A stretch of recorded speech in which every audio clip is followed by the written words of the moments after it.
The courtroom was packed, people whispering. Reporters set their cameras. Jonathan stood in the dock in a new suit. Beside the judge's bench, a large screen glowed blue, waiting. The judge, Justice Bamidele Kingsley, lifted his glasses and asked, "Does anyone have anything to say?" A chair scraped. An 18-year-old girl rose from the second row, hands shaking but eyes steady. "I do," Adana said. "I have evidence." Sandra, her mother, sat in a wheelchair 2 seats away, fingers locked together, body still but heart racing. Jonathan's face changed. His smile fell. The courtroom air turned thick and silent. "Then step forward," the judge said. Adana walked to the front, plugged in a small flash drive, and looked at her father. "Daddy," she said, voice calm and clear. "This is for Mum." The screen flickered. The first video loaded. What it showed changed Jonathan's life forever. Earlier, 19 years is a long time to love someone. Sandra knew it in her mind. She remembered the days she and Jonathan counted small amount of money at their tiny table in Oshodi. Back then, they shared one plate of beans, laughed at silly jokes, and prayed for better days. When he had nothing, she stood beside him, calling him my crown.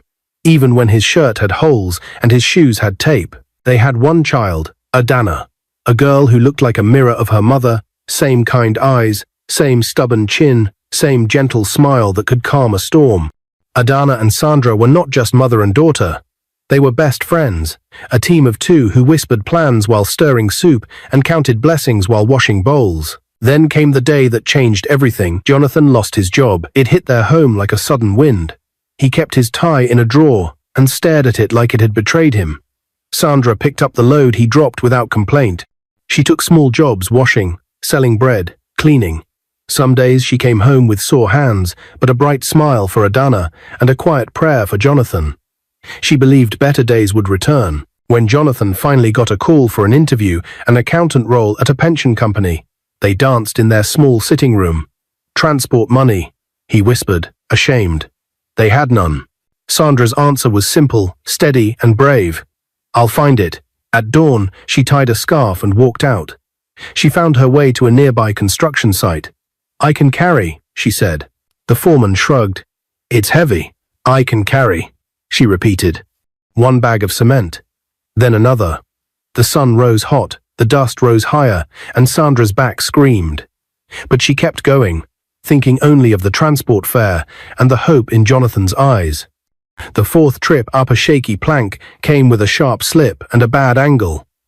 The world tilted. A scream. A fall. Pain burst open like lightning. She hid it. She pressed her lips shut. She took the money and limped home, put it in Jonathan's hand, and said, "Go. Go and win this job. God is with you." He went. She smiled until the door closed. Then she could no longer stand. By morning, her legs felt like wood. Adana found her on the floor, breath tight, face pale. Neighbors rushed in. The hospital smelled like bleach and fear.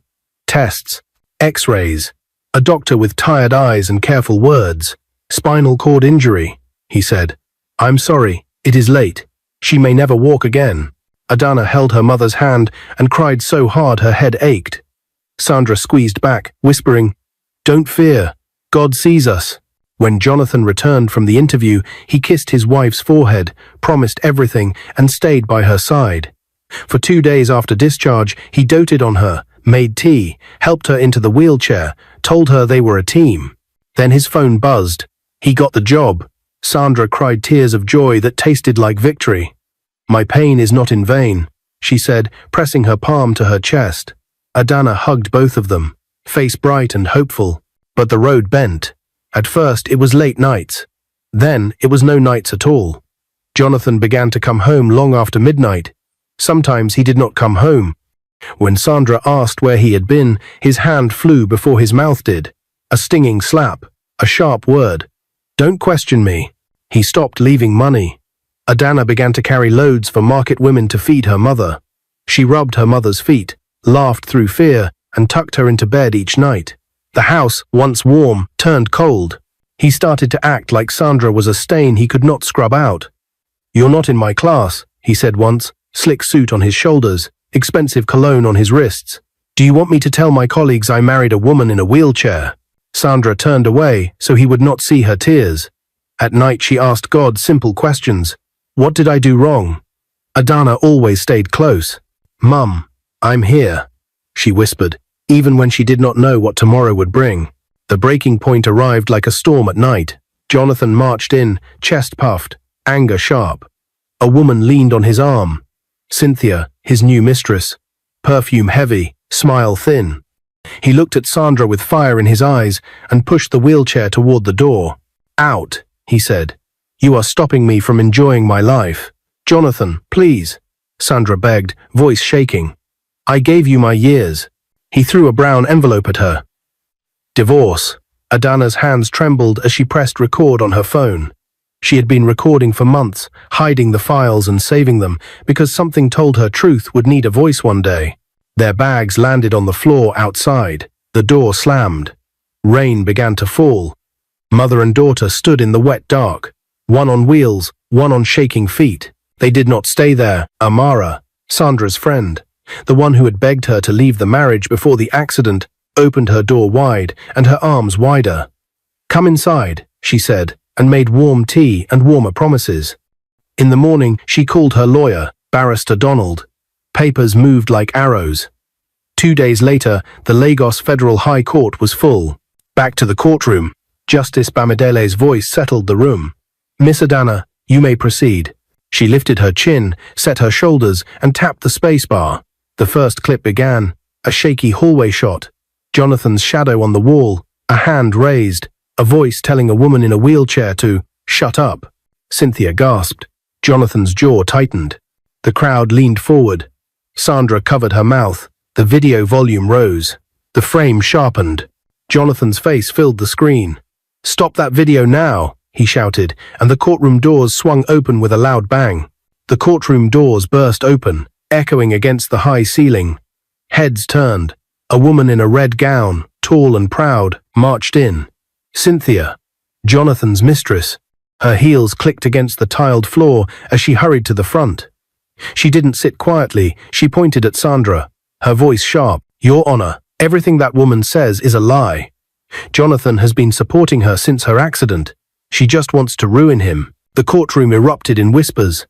Cameras flashed. Sandra lowered her head, but Adana didn't flinch.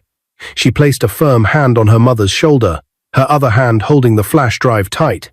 Justice Bamidele banged his gavel. Silence in the court, his eyes locked on Cynthia. This court is not your marketplace, madam.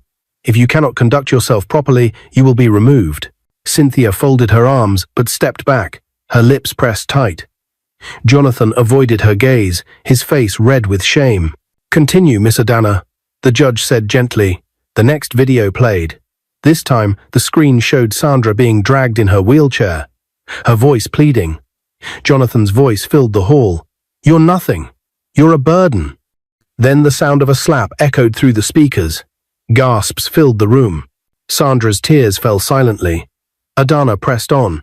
My mother gave him her youth, her strength, her life. She broke her back trying to raise transport money for his interview. And this is how he paid her back. She pulled out her phone and held it up. I recorded every time he hit her, every time he humiliated her, not because I wanted to shame my father, but because I knew one day truth would need proof. The videos continued night after night of pain, humiliation, and bruises hidden under scarves. Each clip was a dagger. Cynthia shifted uneasily. Jonathan's confident mask cracked. When the last clip ended, the courtroom was silent except for Sandra's quiet sobs. The judge leaned forward. Barrister Donald, do you have any additional evidence? Yes, my lord.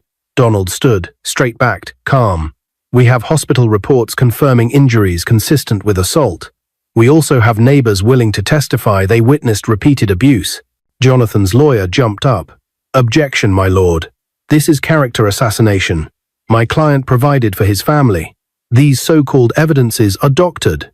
Adana turned, her eyes burning. My mother fed us when he gave us nothing. She worked until her spine broke. And when he got the job she sacrificed everything for, he called her a burden. Is that provision? The judge raised a hand.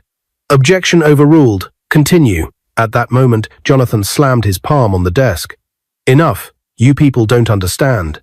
She became useless to me. A man needs a wife who can stand beside him, not sit in a chair like a shadow. The entire courtroom gasped. Sandra's face went pale. Adana's knees trembled, but she held herself up, staring at her father with steady fire. Justice Bamidele's voice thundered. Mr. Jonathan, you will remain silent unless spoken to. The gavel cracked again. The hall fell quiet. The judge's expression softened as he turned to Sandra. Madam, is there anything you would like to say? Sandra lifted her head. Her lips trembled, but her voice, though weak, carried years of pain. I gave him 19 years. I washed his clothes, cooked his meals, believed in him when nobody did. And when he lost everything, I carried cement with my hands to give him hope. That is why I sit in this chair today. But even in this chair, I never stopped being his wife. He stopped being my husband. Her words hung in the air like heavy smoke. Even the journalists stopped scribbling. Adana knelt by her mother's wheelchair, tears streaking her cheeks. Mum, you don't need to explain to anyone. I'll speak for you now. The judge nodded slowly, his face grave. The evidence before me is clear. This case will proceed to judgment. But before he could bang the gavel, Cynthia suddenly screamed, "He promised me marriage. He said he would divorce her and we'd build a new life. I stood by him when he said Sandra was nothing. And now look where it has brought us." The courtroom stirred again. Whispers ran like fire. Jonathan's eyes widened with fury.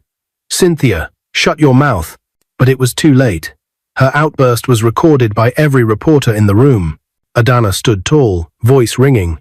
"Your Honor, I have only one request. Let justice speak for every woman who suffers in silence.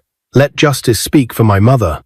Justice Bamidele leaned back, his hand resting on the gavel. His eyes swept across the courtroom at Sandra in her wheelchair, at Adana with tears of fire, at Jonathan, whose crown of pride had fallen, and at Cynthia trembling in the corner. The gavel struck once, loud and final.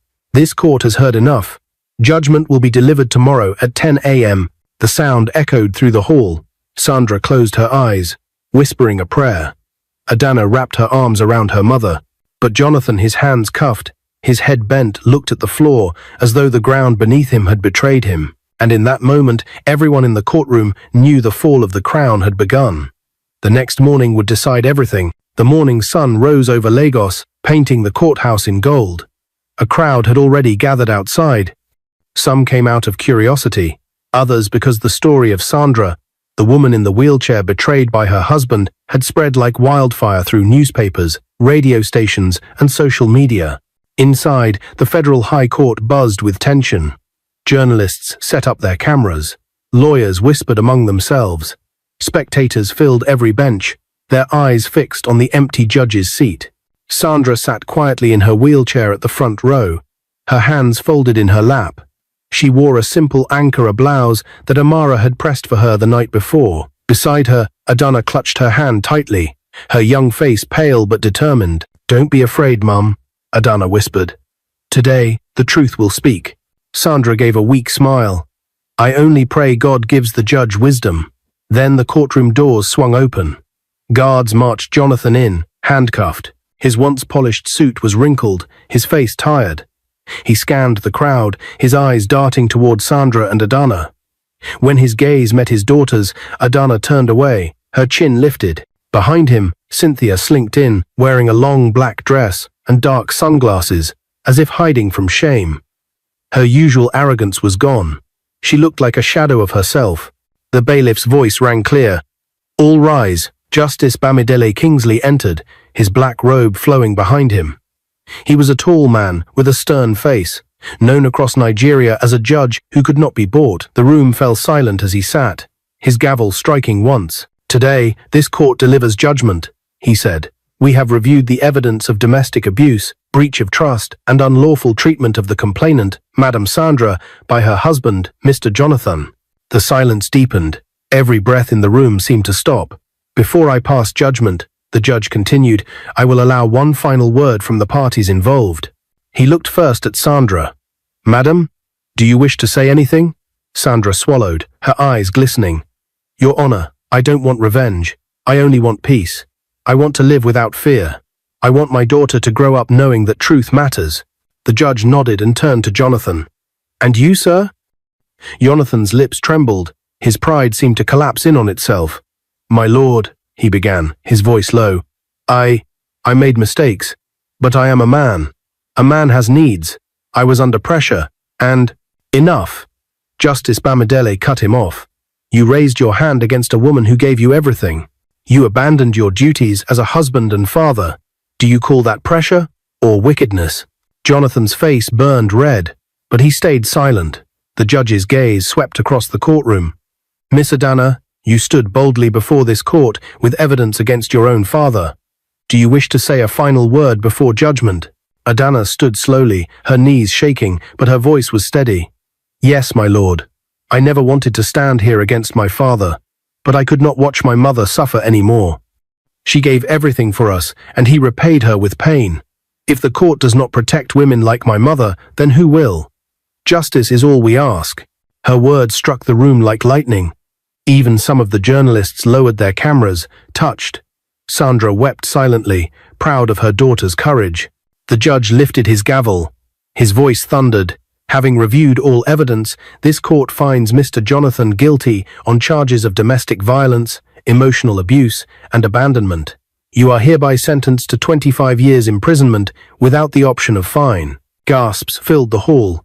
Cynthia let out a sharp cry and covered her face. Jonathan's legs gave way, and 2 guards had to hold him up. "No, please," he shouted, his voice breaking.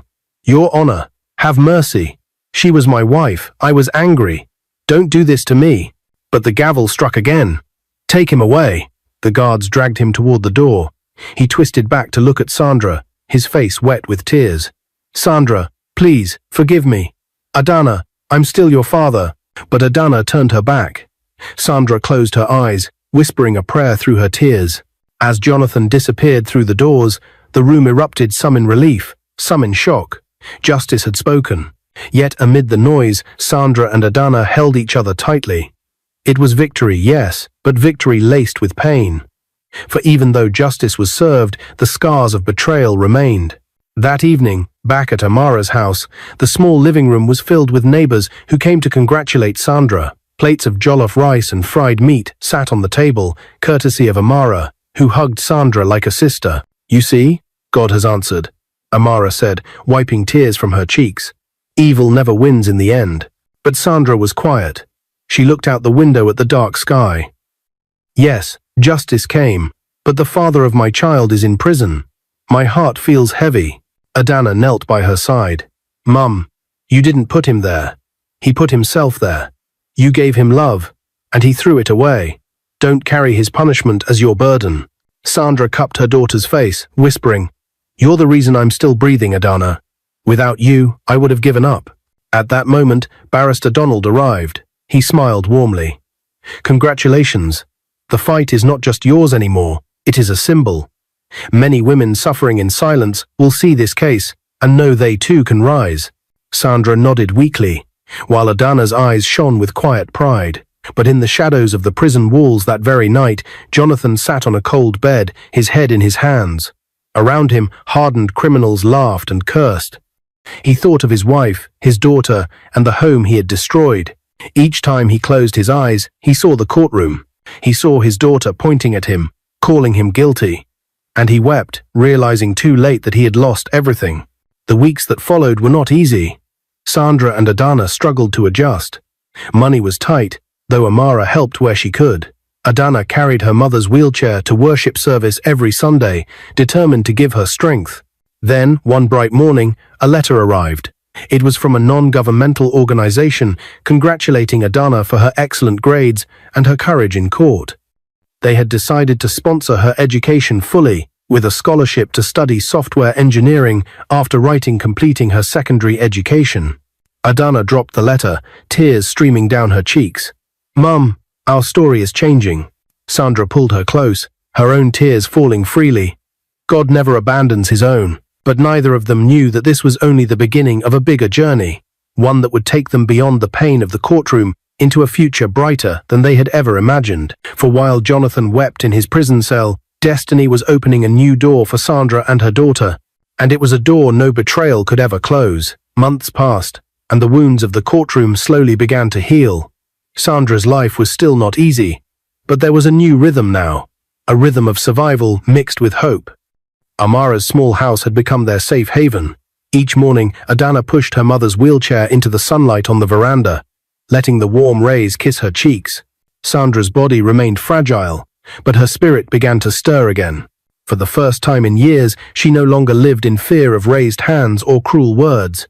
Each sunrise reminded her she was free. Adana, too, was changing. The scholarship she had received became her ladder to dreams she once thought unreachable. She now attended one of Lagos's best secondary schools under full sponsorship. Her books paid for, her tuition cleared. Every evening, she returned home with stories of new things she had learned. "Mum," she said one evening as she spread her notebooks on the table, "we were taught how to write code today. Do you know what that means? With code, I can build anything: programs, websites, even machines. One day, I'll build something that helps women like you walk again." Sandra's eyes filled with tears. "My daughter, your dreams are my healing." But not everyone celebrated their progress. Word of Jonathan's imprisonment spread through their community. Some neighbors praised Adana's courage. Others whispered that she had shamed her father publicly. "A child should never rise against her father," an old man muttered at the market. Sandra heard, but she did not reply. She knew the truth. Silence would have killed her faster than shame. Meanwhile, inside the prison, Jonathan wrestled with his demons. The days were long, the nights were unbearable. Every clang of the iron gates reminded him of what he had lost. Cynthia had vanished after the judgment, abandoning him without a word.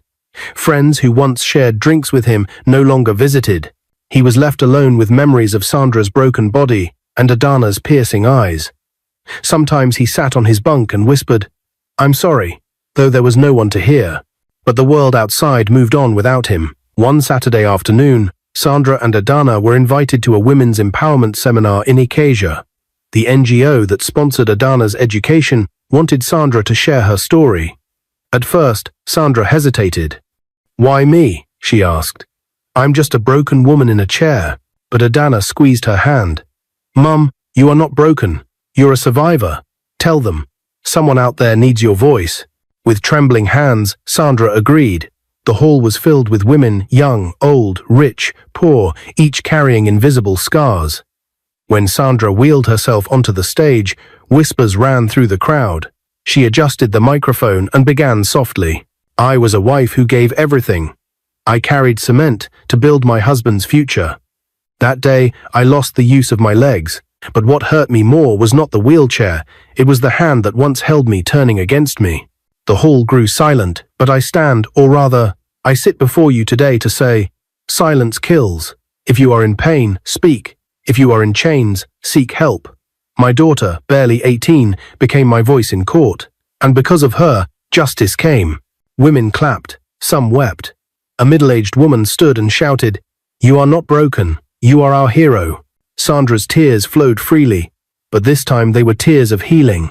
Adana rushed onto the stage and hugged her mother tightly. The cameras clicked, and within days, their story trended across Nigeria. "Wheelchair Mother Inspires Women." The headlines read, "Opportunities began to bloom." NGOs invited Sandra as a guest speaker. Churches asked her to share testimonies. Small stipends came with each invitation, enough to help with feeding and medication. Adana helped manage her schedule, becoming not just a daughter, but a partner in rebuilding their lives. Yet with every blessing came shadows of the past. One evening, while Sandra was preparing for bed, a letter arrived by post. The sender, Jonathan. Sandra's hands shook as she opened it. "Sandra, they tell me you are strong now, and that our daughter shines brighter than ever. I don't sleep at night. I see your face, hear your cries, and I regret every word, every hand I raised against you. Please forgive me, even if you never take me back. Forgive me so I can die in peace." Sandra dropped the letter on her lap. 1,000 emotions rushed through her. Pain, anger, sorrow, and something else she couldn't name. She handed the letter to Adana. Her daughter read it silently, then looked up. "Mum, what will you do?" Sandra sighed deeply. "Forgiveness does not mean forgetting, Adana. He may have my forgiveness, but he has lost his place in my life. What he destroyed cannot be rebuilt." Adana nodded slowly. Then let forgiveness be our freedom, not his excuse. They burned the letter together that night, watching the paper curl into ashes. Weeks later, a surprise came. The NGO said Adana will be traveling for the international scholarship to further her education abroad. Immediately she finished secondary school. The news shook their small home with joy. "Mum, can you believe it?" Adana cried, spinning with excitement. "Me, a girl who once hid recordings under pillows, now going abroad to study technology." Sandra smiled through tears. "My daughter, you are proof that pain can give birth to purpose." That night, mother and daughter sat under the stars outside Amara's house. The sky stretched endless above them, glittering with promise. "Mum," Adana whispered, laying her head on Sandra's lap. "One day, we'll have our own house, a place where no one can hurt us. I'll build it for you." Sandra stroked her daughter's hair, her heart swelling. "Adana, you've already built me something greater than any house. You've given me a reason to live." And in that quiet night, while Lagos hummed in the distance, they knew a new dawn had truly begun. But destiny was not finished with them. Beyond the horizon lay another chapter, one filled with opportunities, challenges, and the test of whether forgiveness and courage could truly build the future they dreamed of. The morning air in Lagos carried a new kind of energy. It was the day Adana would give her farewell speech at her school before leaving for her scholarship program abroad. The event was being held in the assembly hall, and Sandra had insisted on being there despite her weak body. She wanted to witness her daughter's moment of glory, to see with her own eyes how far they had come from the ashes of humiliation. Adana helped her mother into a neat Ankara gown with gold patterns that shimmered faintly under the light. "Mum, you look beautiful," she whispered, fastening a brooch at her shoulder. Sandra chuckled softly. "All thanks to you. Without you, I would have been buried in shame long ago. Today, it is you the world must see." By mid-morning, the school's assembly hall was filled with students, teachers, journalists, and NGO representatives. Colorful banners hung across the walls, celebrating courage, celebrating tomorrow. At the front row sat Sandra in her wheelchair, Amara by her side. Both women looked radiant, their faces glowing with pride. The principal stepped up to the microphone. "Ladies and gentlemen, today we celebrate one of our brightest stars.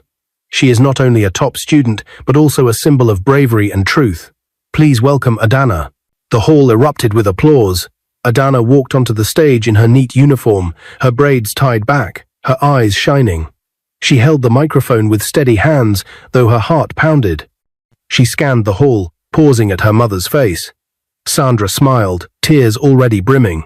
"My name is Adana," she began, her voice clear. "Many of you know me as a student. But behind this uniform is a story of pain, courage, and hope." The hall grew silent. My mother was once strong, walking, working, dreaming. She sacrificed her health to help my father succeed. But instead of love, she received cruelty. I watched her suffer in silence, and I decided silence was no longer an option. That decision brought us to court, and it cost us everything we once called family. But it also gave us something greater: justice. She paused, her voice thick with emotion. Justice is not just about punishment. It is about giving a voice to the voiceless, strength to the weak, and light to those who live in shadows. My mother is my hero, and I dedicate every step of my journey to her. Sandra covered her face with her hands, sobbing quietly. The audience rose to their feet, clapping thunderously. Even the principal wiped his eyes. Adana continued. "I will travel abroad soon to study software engineering, but I carry Nigeria in my heart. One day, I will return not as a victim's daughter, but as a builder. I will create innovations that give hope, just as my mother gave me hope. This is my promise." The hall exploded with cheers. Teachers rushed forward to hug her. Journalists scribbled furiously, capturing every word. Cameras flashed like stars. Sandra whispered, "That is my child. That is my Adana." But amid the cheers, a shadow loomed. A man in prison uniform stood quietly at the back, flanked by two guards. Jonathan. Permission had been granted for him to attend under strict supervision, as part of a restorative justice program. He had begged for weeks to be allowed. When Sandra's eyes fell on him, her body stiffened. Adana too froze. For a moment, the world seemed to stop. Jonathan looked smaller than before. His once proud shoulders were hunched, his face thin and pale. His eyes locked on his daughter, full of pain and regret.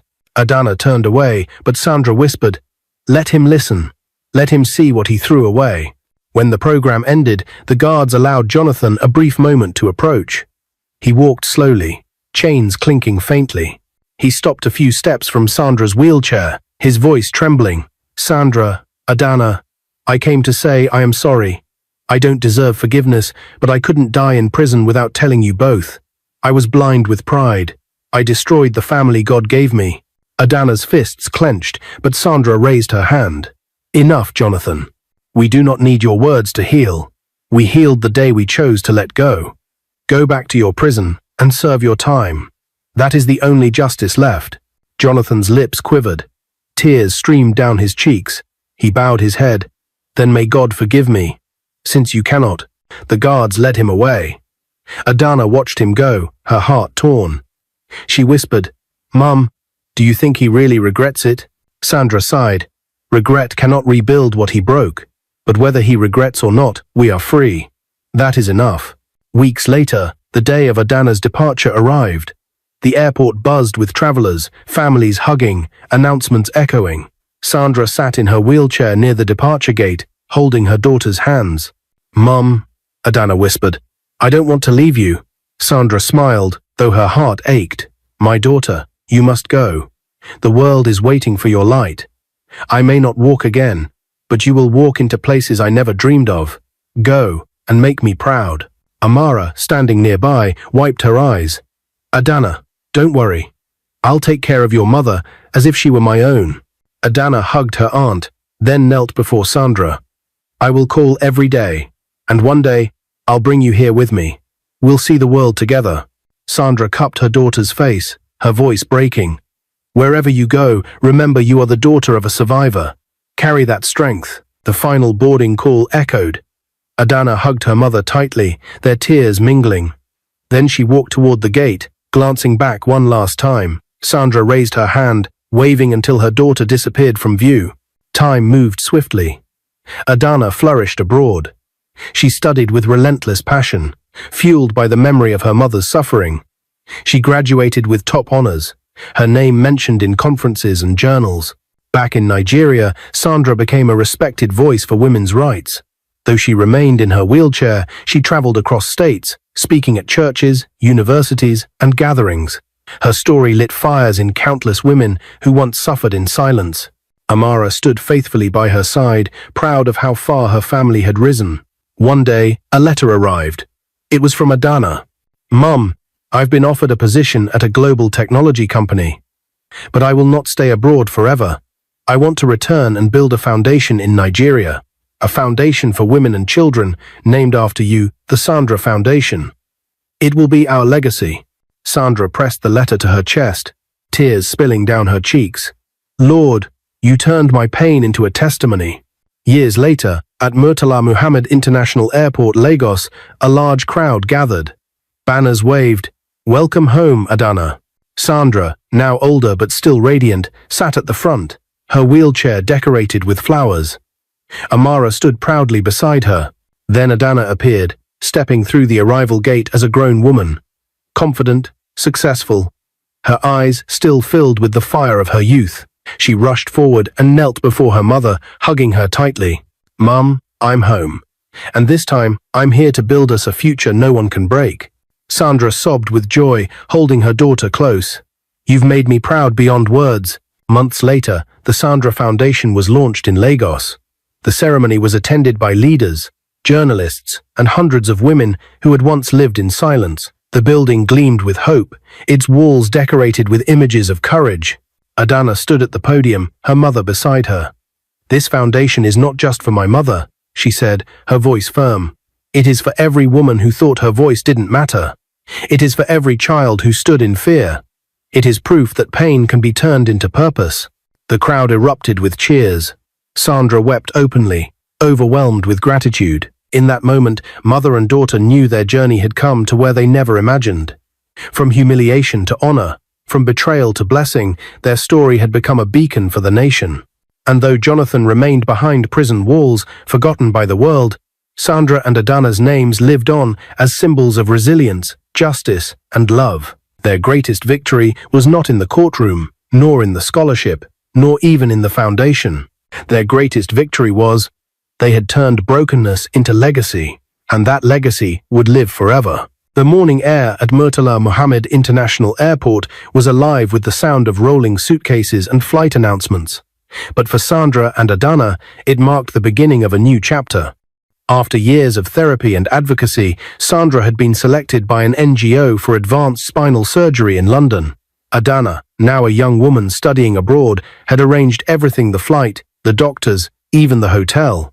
As the plane touched down in Heathrow, Sandra clutched her daughter's hand.